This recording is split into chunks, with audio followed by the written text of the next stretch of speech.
He thought turning her away would be routine business, but he had no idea he had just disrespected the woman who owned everything beneath his feet, and in less than 10 minutes, his entire career would begin to unravel in silence, the kind of silence that echoes louder than any apology ever could, because on that crisp fall afternoon, as golden light spilled across the glass facade of the Carter Grand Hotel in downtown Chicago, Emily Carter stepped through the revolving doors with nothing more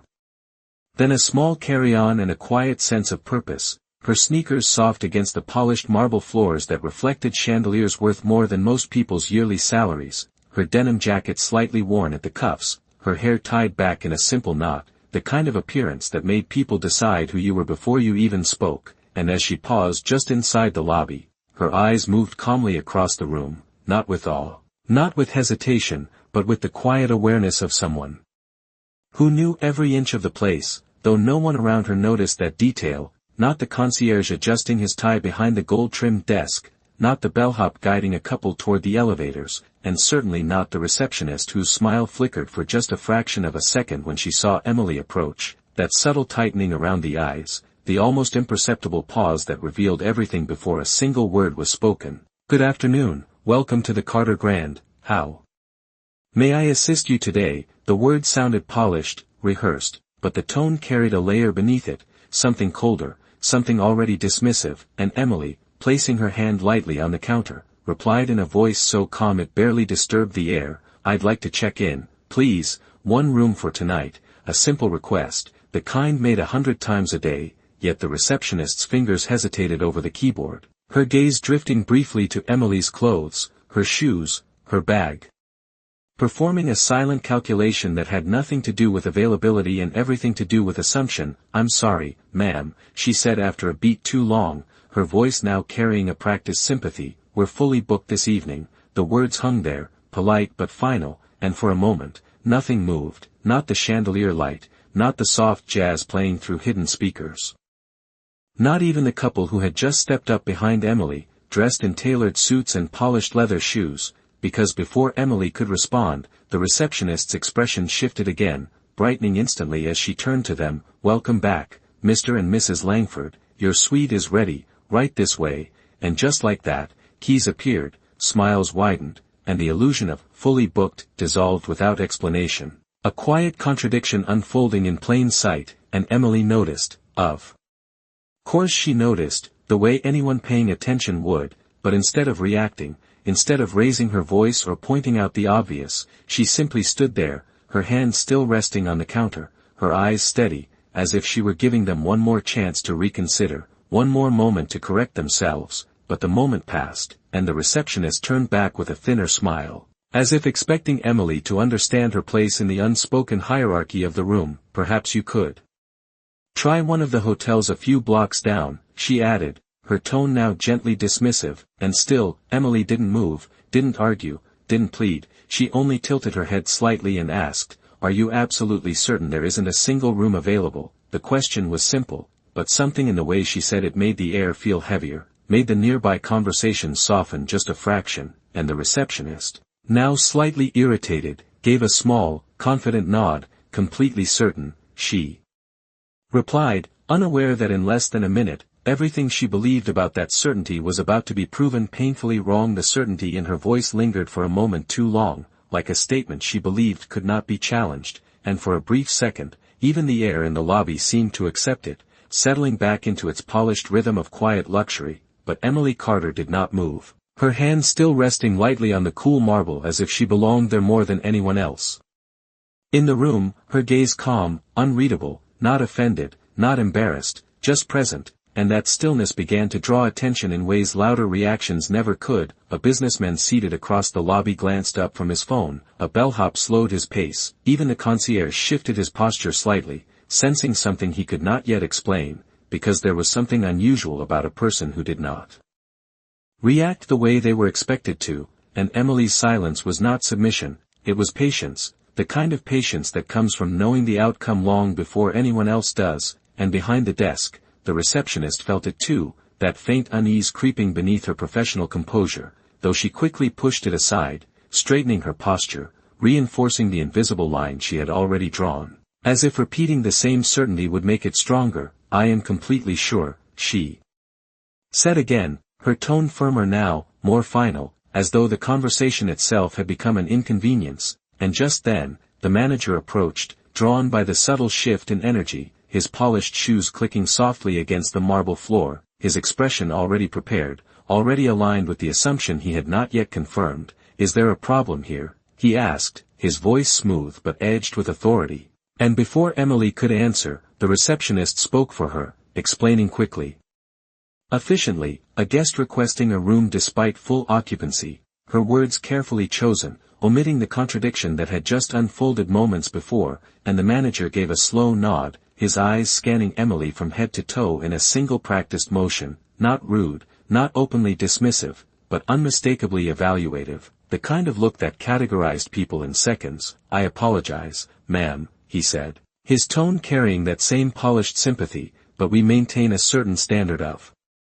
experience here, and tonight, we are at full capacity. Perhaps you would be more comfortable at a different establishment." The words were smooth, but the meaning beneath them landed heavier than any direct insult, and a quiet murmur rippled through the nearby guests, subtle, restrained, but present, because everyone understood what had just been said without it needing to be explained, and for the first time, the moment stretched, waiting for Emily to respond, waiting for frustration, for embarrassment, for something that would confirm their expectations, but instead, she simply lifted her gaze slightly, meeting the manager's eyes with a calm that did not waver, and asked again, softer this time, "Are you absolutely certain this is how you would like to handle this situation?" And something in that question shifted the balance ever so slightly, not enough to be obvious, but enough to create a pause, a hesitation that had not existed before, because it was not the question itself. It was the way she asked it, as if she were offering them an opportunity rather than seeking permission, and the manager, now slightly irritated by what he perceived as quiet defiance, allowed a faint smile to form, the kind that signaled the end of a conversation. "I am very certain," he replied, his voice steady, confident, final, and he gestured subtly toward the exit, a polite dismissal that carried the weight of authority. And for a moment, everything seemed to settle, the outcome decided, the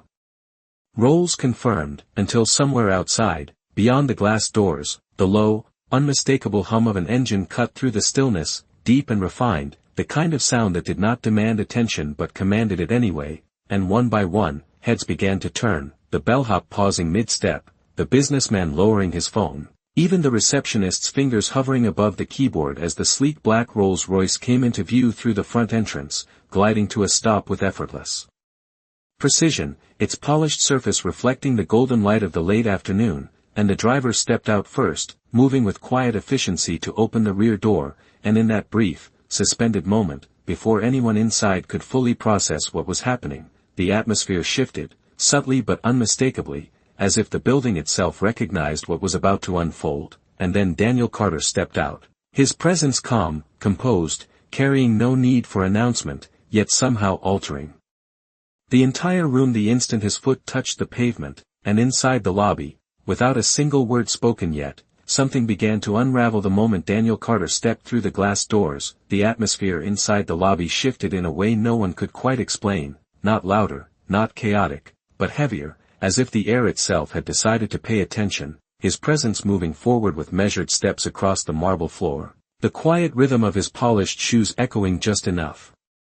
to draw every eye without demanding it, and those who recognized him felt it instantly, a flicker of realization passing across faces that only seconds ago had been indifferent. The bellhop straightened abruptly, the concierge adjusted his posture, and even the manager's confident stance tightened just slightly, though he had not yet turned around, not yet connected the sound behind him to the reality it carried. Because moments like this do not announce themselves, they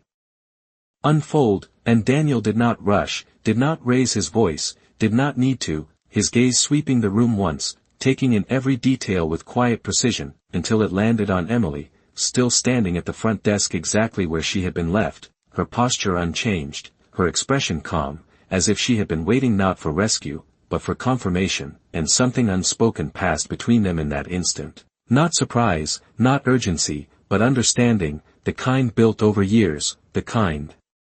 that required no words. And then Daniel's eyes shifted, moving slowly from Emily to the receptionist, then to the manager, reading the situation in a matter of seconds, the tension, the subtle body language, the faint discomfort now creeping into what had once been certainty, and when he finally spoke, his voice was low, controlled, but carried effortlessly across the lobby. "Who just denied my wife a room?" The question was simple, but it landed like a sudden drop in temperature, immediate. Undeniable, and for a brief moment, no one answered, not because they did not hear him, but because they suddenly wished they had not. The receptionist froze mid-breath, her fingers still hovering above the keyboard, her earlier confidence dissolving into something far less certain, and the manager, who only seconds ago had been so assured, turned slowly, his expression already shifting before his eyes fully met Daniel's. Recognition dawning not all at once, but in fragments, the tailored suit. The unmistakable composure, the face he had seen in company briefings, in internal communications, in the framed photographs displayed in executive offices he rarely entered, and as that recognition settled, it did not bring relief, it brought something colder, something heavier, because the situation he had just dismissed was no longer a simple interaction, it was a mistake, one that could not be undone by a quick apology or a polite smile, and the room felt it, that subtle unraveling, the way conversation stopped, the way movement slowed, the way attention narrowed to a single point, and still, Daniel did not raise his voice, did not step closer than necessary, he simply stood there, waiting, giving them the space to respond, to explain, to reveal themselves fully in the silence they had created, and finally, the manager spoke, though his voice no longer carried the same smooth certainty. "Sir, I believe there may have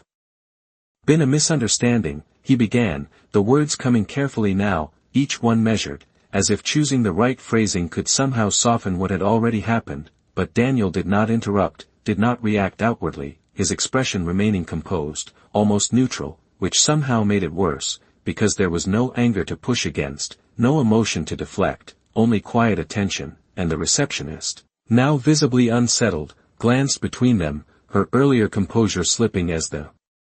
weight of the moment settled over her, her mind racing to reconcile the image she had formed with the reality standing in front of her, and Emily, still calm, still silent, finally shifted slightly, stepping back just half an inch from the counter, not retreating, but allowing the space to change hands, and that small movement said everything, because this was no longer her moment to endure, it was theirs to answer for. And Daniel's gaze returned to the manager, steady, unblinking, as he repeated, slower this time, each word carrying more weight than before, "Who denied my wife a room," and this time, the silence that followed was no longer uncertain, it was absolute, the kind that leaves no room for excuses, no space for denial, only the truth waiting to be spoken. The silence stretched just long enough to expose everything that had been hidden beneath polished smiles and rehearsed professionalism, and the manager felt it pressing against him, that unmistakable shift from control to consequence, his throat tightening slightly as he realized there was no version of this moment where he could step away untouched, because the question had been simple, direct, and now it demanded an answer, and slowly, almost reluctantly, his gaze flickered toward the receptionist beside him, a subtle gesture that spoke louder than any admission, and in that instant, the responsibility shifted, landing heavily where confidence had stood only minutes before, the receptionist's composure cracking as her eyes widened, her lips parting as if searching for words that would somehow undo what had already been done, but none came, because there was no explanation that could erase the fact that she had made a decision based not on policy, not on availability, but on assumption, and Daniel watched it unfold without interruption, his expression unchanged, his presence steady, allowing the truth to surface on its own. And when the manager finally spoke again, his voice was lower. "Now, stripped of its earlier certainty, there seems to have been a misjudgment," he said carefully, choosing a word that felt smaller than the moment required, but Daniel's gaze did not shift, did not soften, and for a brief second, the manager understood that this was not about wording, it was about accountability, and the room felt it too, the quiet weight of a lesson forming in real time, as guests who had once been passive observers now leaned slightly closer, drawn into the gravity of what was unfolding, because moments like this rarely happened in places designed to appear flawless, and yet here it was, unmistakable, undeniable, and still, Daniel did not raise his voice, did not escalate, he simply took a single step closer to the desk, his presence enough to command full attention without effort, and spoke again, not louder, but clearer. "If there was a misjudgment, Then I would like to understand exactly how it happened. The question was calm, almost measured, but it left no space for avoidance, and the receptionist, now visibly shaken, glanced quickly at the manager as if seeking direction, but he offered none, because this was no longer something he could manage with authority alone, this was something that required truth, and slowly, her voice emerged, quieter than before, uncertain. I believe the hotel was at capacity, she said, though even as the words left her mouth, the contradiction echoed loudly in the minds of everyone who had witnessed the earlier exchange, and Daniel tilted his head slightly, not in disbelief, but in acknowledgement of the incomplete answer. And yet you were able to accommodate other guests moments later, he replied, his tone unchanged, simply placing the reality back into the open where it could not be ignored, and the receptionist's silence returned, heavier now, because there was no response that could reconcile what had happened. And the manager stepped in again, his voice carrying a note of urgency now. Sir, we deeply regret any inconvenience caused. We will immediately arrange the finest suite for your wife, complimentary of course. The offer came quickly, almost reflexively, as if luxury could replace respect, as if comfort could erase what had already been revealed, but Daniel did not respond right away, his gaze shifting briefly to Emily, who remained composed, her expression unchanged, her silence still speaking louder than anything else in the room. And then he looked back at the manager, and when he spoke, his words were simple, precise, and impossible to misinterpret. This is not about a room. And that sentence alone shifted everything, because it removed the possibility of a transactional resolution. It made it clear that what had happened could not be fixed with upgrades or apologies alone, and the room went completely still, every sound fading into the background as the weight of those words settled over the space, because now it was no longer about service, it was about character, and in that moment, the polished image of the entire establishment seemed to hang in the balance, waiting to see what would come next, waiting to see how far the consequences would go, and the manager, standing there with every eye upon him, began to understand that this was not a situation he could simply correct. It was one he would have to answer for. The words lingered in the air long after they were spoken. This is not about a room. And in that moment the entire lobby seemed to understand that something far more serious had just taken place, something that could not be resolved with polite gestures or upgraded accommodations, and the manager felt it most of all, the slow realization settling in as the confidence he once carried gave way to something far heavier, because this was no longer a situation he could smooth over, this was a reflection of judgment, of character, of the very standards he believed he upheld, and Daniel stood there without raising his voice, without showing anger, yet somehow making it impossible for anyone to look away, his presence steady, his silence deliberate, allowing the weight of the moment to fully unfold. And then, after just a brief pause, he spoke again, calm and measured. I would like to know what your policy is when a guest walks through those doors, his eyes shifting briefly toward the entrance, then back to the manager. Is it based on availability, or is it based on appearance? The question was simple, but it cut deeper than any accusation, because it forced an answer that could not be hidden behind professionalism, and the manager hesitated, just for a fraction of a second, but it was enough for everyone watching to see that there was no clear answer he could give. No policy he could point to that justified what had just happened, and the silence that followed was not empty, it was filled with realization, with the quiet acknowledgement that something had been exposed, and the receptionist, standing beside him, felt it too, her earlier certainty now replaced with a growing sense of regret, not the kind that comes from being corrected, but the kind that comes from understanding too late. And Emily remained where she was, her posture unchanged, her expression calm, not seeking validation, not demanding justice, simply allowing the truth to stand on its own, and that was what made the moment so powerful, because there was no argument, no raised voices, only clarity, and in that clarity, everything else began to fall apart, and Daniel took one more step forward, not aggressive, not imposing, but enough to close the distance between expectation and reality. And when he spoke again, his voice carried the same quiet authority, but now there was something else beneath it, something final. I built this place with the belief that every guest would be treated with respect, not because of who they are, but because they chose to walk through those doors, and for the first time, the manager's gaze dropped slightly, not out of submission, but out of recognition, because he understood now that this was not just about one interaction, it was about the standard he had failed to uphold. And the consequences of that failure were no longer abstract, they were immediate and visible, and Daniel's eyes moved briefly across the lobby, taking in the guests who had witnessed everything, the staff who now stood still, uncertain, and then returned to the manager, and in that moment, there was no need for raised voices, no need for dramatic gestures, because the truth had already done the work, and when Daniel spoke again, his words were simple, clear, and impossible to ignore. I will handle this personally, and with that, the final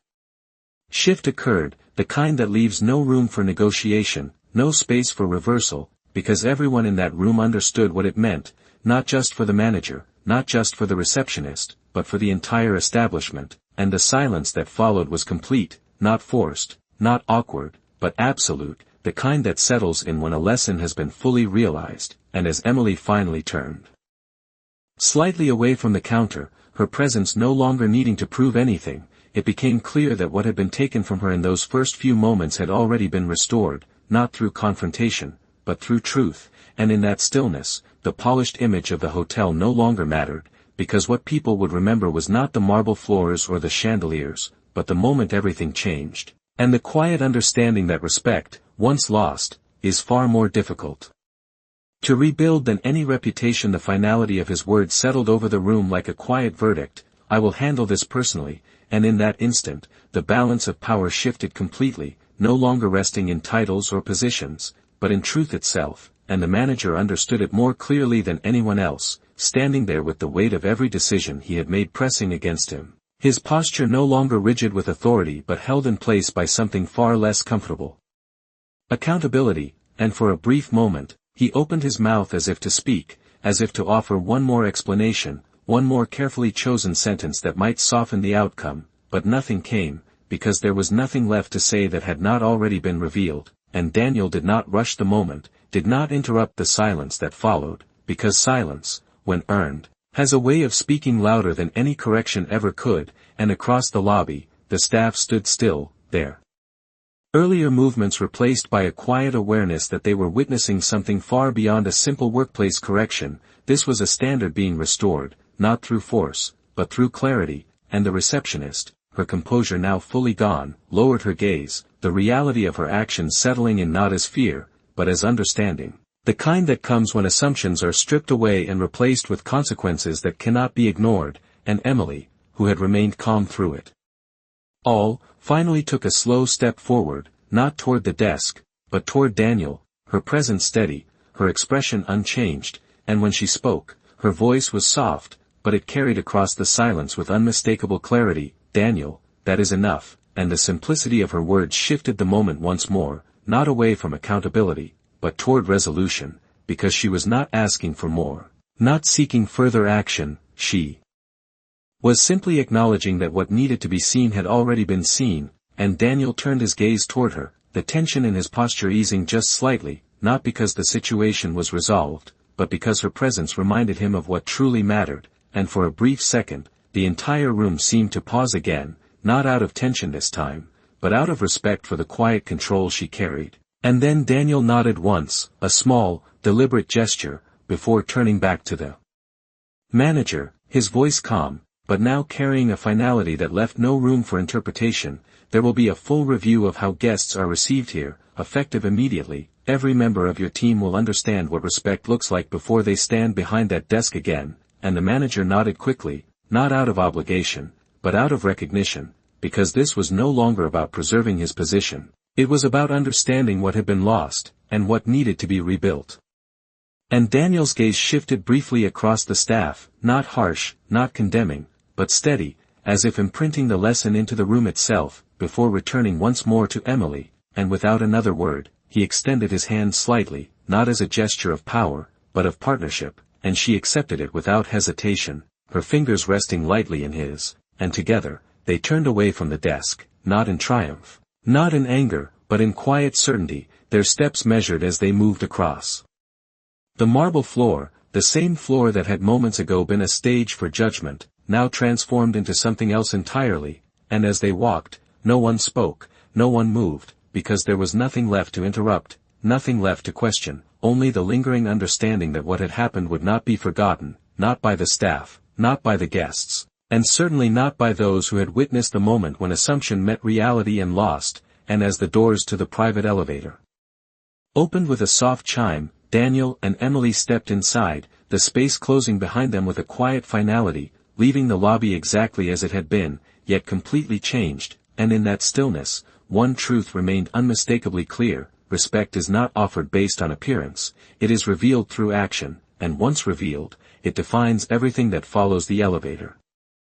Doors closed with a soft, almost imperceptible sound, but the silence they left behind carried far more weight than the noise of the entire lobby before it, and for several seconds after Daniel and Emily disappeared from view, no one moved, no one spoke, as if the building itself needed a moment to process what had just happened, because something fundamental had shifted, not just in policy or procedure, but in perception. And the manager remained standing exactly where he was, his eyes fixed on the space where they had stood, his thoughts no longer racing to control a situation, but forced instead to confront it, to replay every word, every assumption, every decision that had led to this moment, and for the first time in a long time, he felt the absence of certainty, the uncomfortable realization that confidence without awareness can become blindness, and beside him, the receptionist slowly lowered herself into her chair, her hands resting on the desk, no longer poised with efficiency, but still, as if even the smallest movement required thought now, her earlier composure replaced with quiet reflection, not panic, not fear, but something deeper, something more lasting, the recognition that she had misjudged someone not based on facts, but on appearance, and that realization did not come with noise, it came with silence, the kind that lingers long after the moment has passed, and across the lobby. The guests who had witnessed everything began to shift again, but differently now, their movements slower, more deliberate, their conversations softer, as if they too understood that what they had just seen was not entertainment, but a lesson unfolding in real time, and the concierge, who had watched from a distance, finally stepped forward, his voice low as he addressed the manager, asking quietly what should be done next, and the question itself carried a weight it had never held before, because for the first time, the answer was not about efficiency or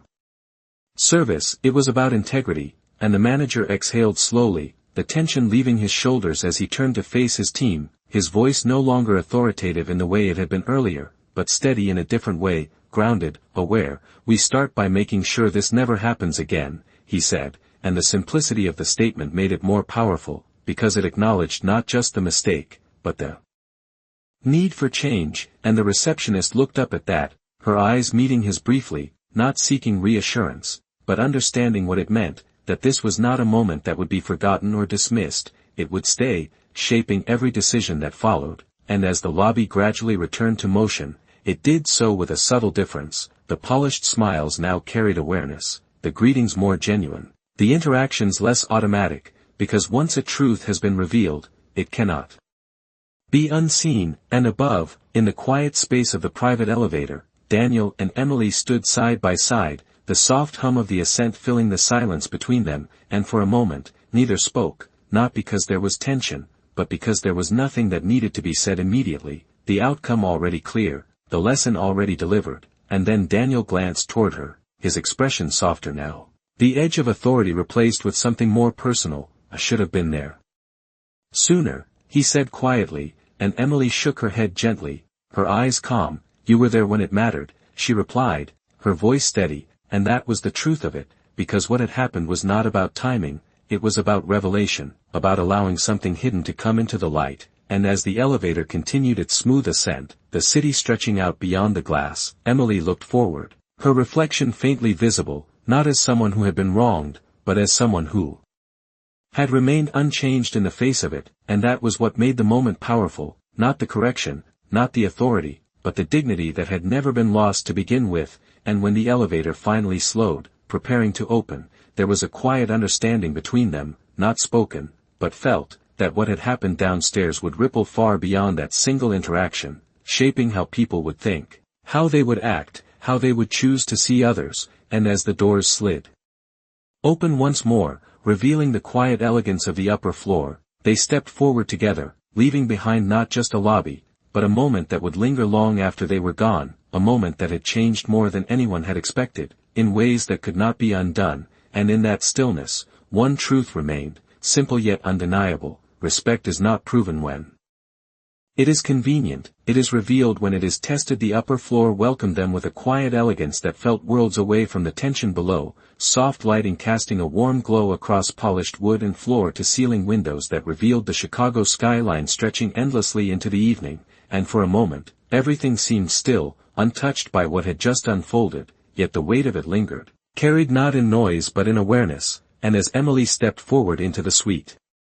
that had always been hers without needing to be claimed, she paused briefly near the window, her reflection faint against the glass, the city lights beginning to flicker on one by one, each one steady, indifferent, constant, much like the composure she had carried from the moment she entered the building, and behind her, Daniel closed the door quietly, the soft click marking a separation not just of space, but of perspective, because what had happened downstairs was no longer unfolding, it had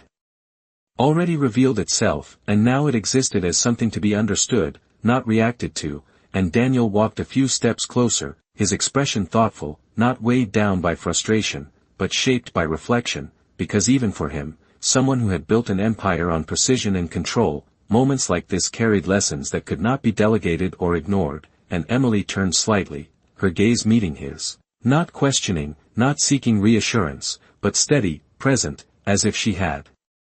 already moved beyond what had happened, and that was what made her different, not untouched, but unshaken, and Daniel exhaled quietly before speaking, not with authority, but with honesty. There are systems in place to prevent this, he said, his voice low, almost to himself, yet clear enough to carry meaning, and Emily gave a small, almost knowing smile. Systems do not make decisions, people do, she replied, her tone gentle but certain, and that simple truth settled between them, because it stripped away complexity, leaving only responsibility, and Daniel nodded slightly, understanding not just the statement, but everything behind it, the years of effort, the principles he believed were embedded into every part of his business, and the reality that even the strongest systems can fail when people forget why they exist, and he moved to stand beside her at the window, both of them looking out over the city that had shaped so much of their journey, and for a moment, neither spoke, not because there was nothing to say, but because the silence itself carried meaning, the kind that does not need to be filled, and far below, life continued, cars moving through intersections, lights shifting from red to green, people walking along sidewalks unaware that within the walls above them, a moment had just unfolded that would ripple outward in ways they might never see, and Emily's voice broke the silence again.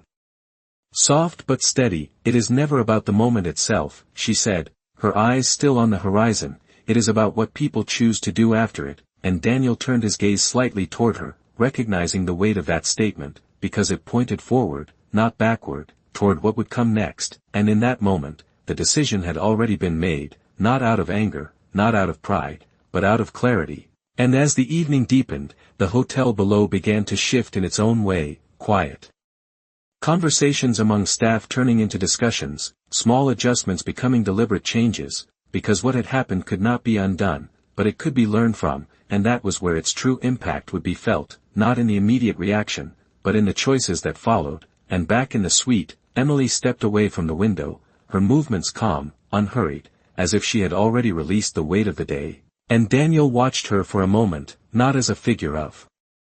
authority, but as a partner, someone who had faced the same moment and responded not with force, but with quiet strength. And it reminded him of something far more important than any business decision, something that could not be written into policies or procedures, and as he spoke again, his voice carried that understanding. We will make sure it changes, he said, not as a promise to control, but as a commitment to improve. And Emily nodded once, her expression soft, knowing that change does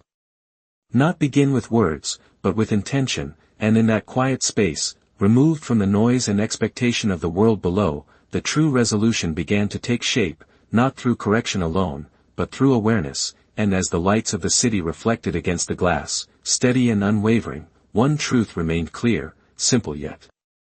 powerful: the way people are treated in small moments defines far more than any grand design ever could. By the time the night settled fully over the city, the quiet changes that had begun below continued to unfold with a precision no one had expected, not loud, not announced, but deliberate, because the next morning arrived not as a reset, but as a continuation. And in the early light filtering through the tall windows of the lobby, the same marble floors reflected a different kind of movement. One shaped by awareness rather than routine, and the manager stood once again behind the front desk, not in the same posture as before, but with a presence that had been altered by reflection, his eyes no longer scanning guests with quick judgment, but observing with intention, as if every person walking through the doors now carried a lesson he had already learned, and beside him, the receptionist moved more carefully, her gestures no longer automatic, her tone softer, more present, as if she understood that each interaction held weight beyond the moment itself, and when the first guest of the day approached, dressed simply, carrying nothing more than a small bag, there was no hesitation this time, no pause filled with silent calculation, only a genuine greeting, offered without assumption, without condition, and across the lobby, the shift was subtle but undeniable, conversations between staff carried new clarity, small corrections happening in real time, not because they were instructed, but because they were understood, and as the hours passed, the hotel continued to operate as it always had on the surface, efficient, polished, seamless, yet beneath that surface, something had changed, something that could not be seen in decor or design, but only in behavior, and later that afternoon, Daniel stood once more overlooking the lobby from the upper level, his gaze steady, not searching for mistakes, but observing for understanding, and Emily stood beside him, her posture relaxed, her presence calm as ever, and together they watched the space below, not as owners evaluating performance, but as people witnessing growth, and after a moment, Daniel spoke quietly, not breaking the silence, but adding to it, "It is different today," he said, and Emily nodded slightly, her eyes still on the movement below, "Because they remember," she replied, her voice steady, and that was the truth of it, because memory, when tied to understanding, becomes something far more powerful than instruction, it becomes change, and Daniel exhaled softly, the weight of responsibility still present, but now carried with clarity rather than tension, and he knew that what had happened could not be erased, but it did not need to be, because its purpose was not to disappear, it was to remain, to shape, to guide, and as they turned away from the balcony, the quiet certainty of that understanding stayed with them, not as a burden, but as a foundation, and below, the lobby continued its rhythm, guests arriving and departing, staff assisting and guiding, each interaction now carrying a subtle difference, a quiet respect that did not need to be announced to be felt, and for those who had witnessed the moment the day before, it lingered in the background, not as discomfort, but as clarity, a reminder of what happens when appearance is mistaken for value, and what it means to correct that mistake, and as the evening approached, once more, the lights of the city began to glow again, reflecting against the glass and marble just as they had before, yet somehow different, because the space they illuminated had changed, and in that stillness, one truth settled into place, not spoken, not displayed, but understood by those who had learned to see it, that respect is not defined by status, nor granted by assumption, it is revealed in the smallest decisions, in the quietest moments, and once revealed, it becomes the standard by which everything else is measured, and on that day, without announcement or applause, that standard had been restored, not through force, but through the simple, undeniable presence of dignity.